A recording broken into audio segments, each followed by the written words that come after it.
Hello বন্ধুরা, সবাই কেমন আছো? আজ একটা ইন্টারেস্টিং জিনিস তোমাদের সাথে শেয়ার করতে আসলাম। তো আমরা বাঙালিরা সাধারণত বৃহস্পতিবার আলপনা দিই আর পুজোর দিনগুলোতে, কিন্তু আমাদের কোয়ার্টারের সামনে এক বৌদি ছিল সাউথে।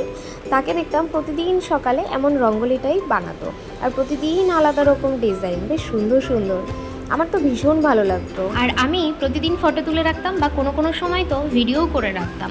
আর আমরা তো খড়ি মাটি দিয়ে আলপনা দিই, আর এইটা সাধারণত মনে হয় চালের গুঁড়ি দিয়েই করে। বৌদিটা এখন আর আমাদের সামনের কোয়ার্টারে থাকে না, অন্য কোয়ার্টারে শিফট করেছে, তাই এইগুলো ভীষণ মিস করি। প্রতিদিন সকালে অপেক্ষা করতাম যে আজ কী ডিজাইন দেখবো। বৌদিকে একদিন এই ব্যাপারে জিজ্ঞেসও করেছিলাম, বৌদি বলেছিল ওনাদের মধ্যে প্রতিদিন এমন দেয়, আর কোনো পুজো থাকলে কালারিং করা হয়। আমার বেশ ভালো লাগে তাদের নানান রিচুয়ালসে প্রেজেন্ট থাকতে, এমন আলাদা আলাদা নানান রিচুয়ালস দেখতে ভীষণ ভীষণ ভালো লাগে। তাই ভাবলাম তোমাদের সাথেও একটু শেয়ার করি। আর এই রিচুয়ালসটার ব্যাপারে আগে থেকে কারা জানতো আর আজকে আমার ভিডিও দেখে কারা জানলে অবশ্যই জানি। তো সকলকে টাটা।